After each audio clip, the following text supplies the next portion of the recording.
Let's take a second to talk about Lakers forward Kyle Kuzma. Did you see this? In a world of hot takes, this is potentially one of the hottest ever. He recently posted on Instagram absolutely railing against the hand sanitizer industry. Hand sanitizer has, of course, been in the news a lot lately due to the coronavirus outbreak. Well, Kuz posted a picture of what looks to be a bunch of cubicles with text saying, "Now y'all finally finding out companies been taking money from us for years. This poop emoji, poop emoji, poop emoji don't work."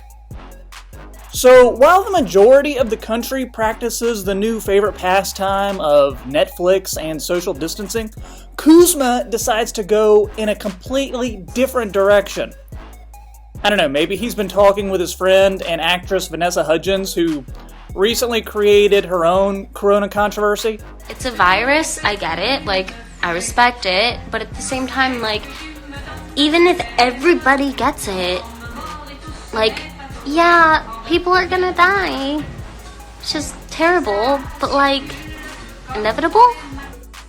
Yeah, I get the virus and I respect it, but people are, gonna die.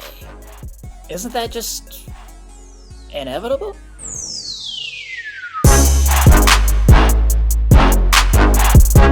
Hey guys, this is Troy, host of the Half Court Report YouTube channel. Subscribe if you don't already. Would love to have you on board.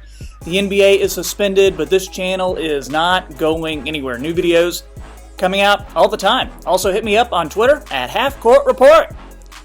Now, it remains to be seen what hand sanitizer has ever done to Kuzma, but this isn't the first time he's been in the news for his, interesting comments. Back in June, he seemed to make light of Klay Thompson's ACL tear during the NBA Finals, tweeting, "That was karma."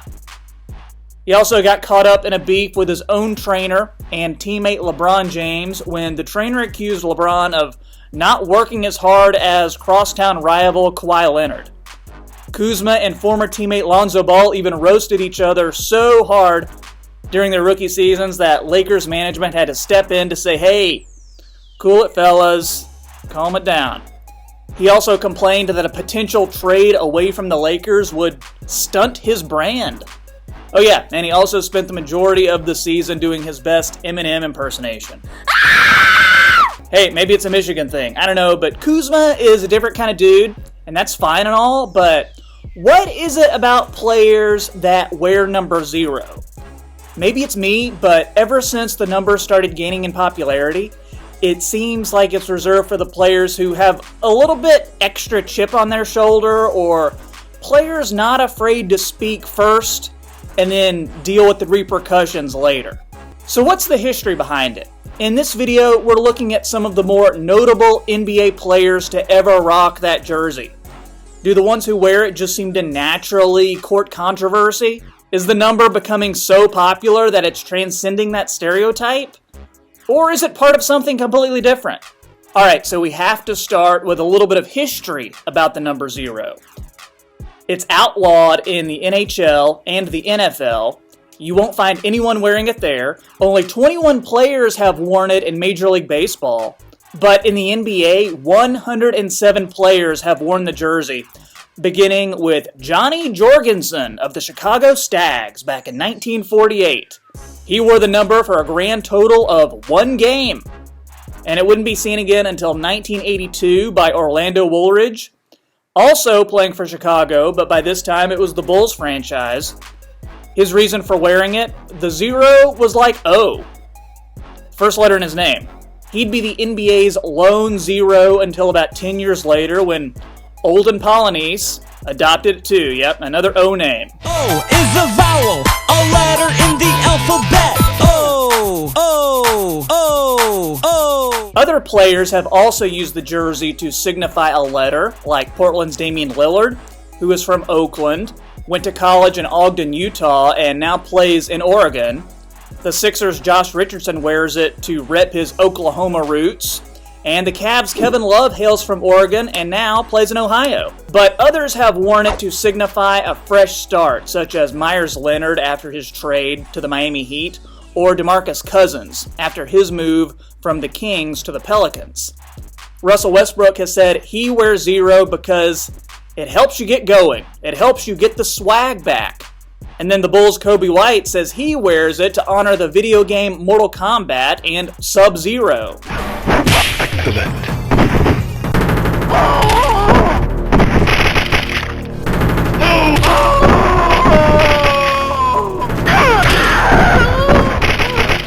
But it was Gilbert Arenas who brought the number to another level, and I think really brought it to where it is today. And the hibachi iron strike.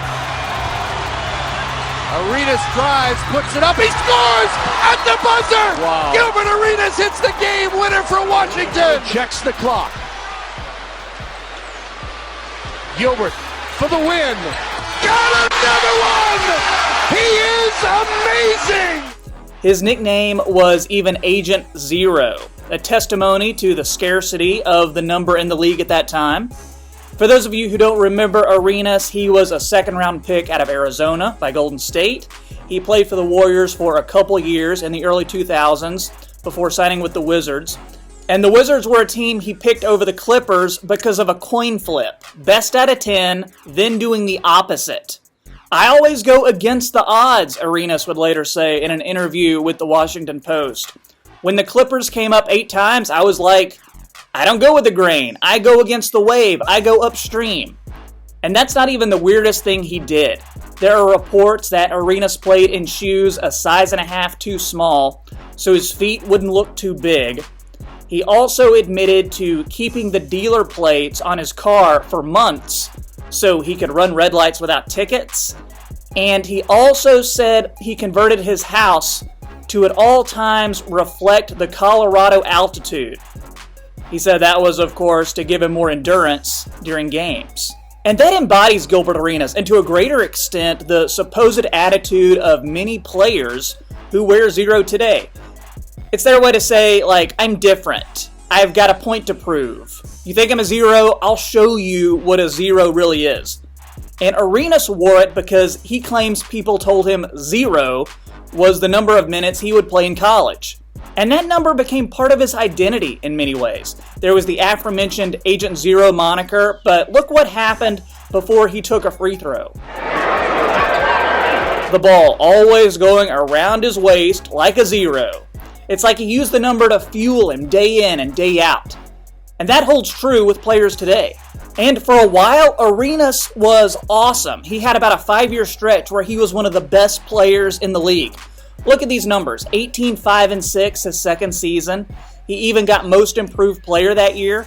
His first 4 years in Washington were nuts. These 2 seasons from 2005 to 2007 really stand out to me. Here he is averaging almost 30 a game.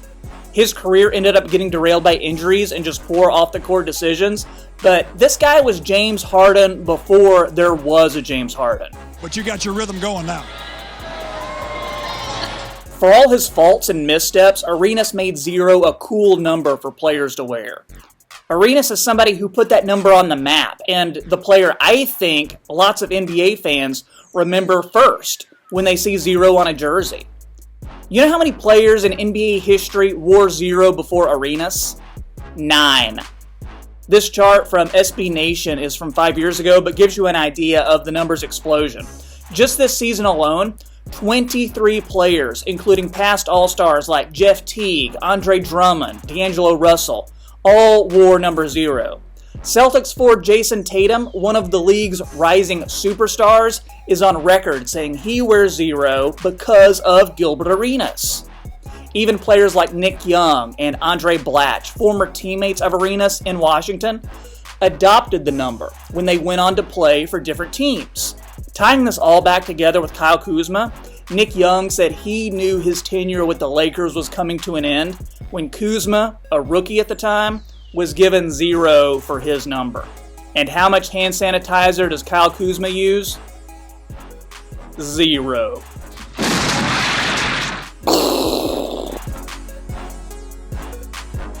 Hey guys, one more thing. Here's some more videos to check out on the Half Court Report channel. I hope you like them, and thanks for watching.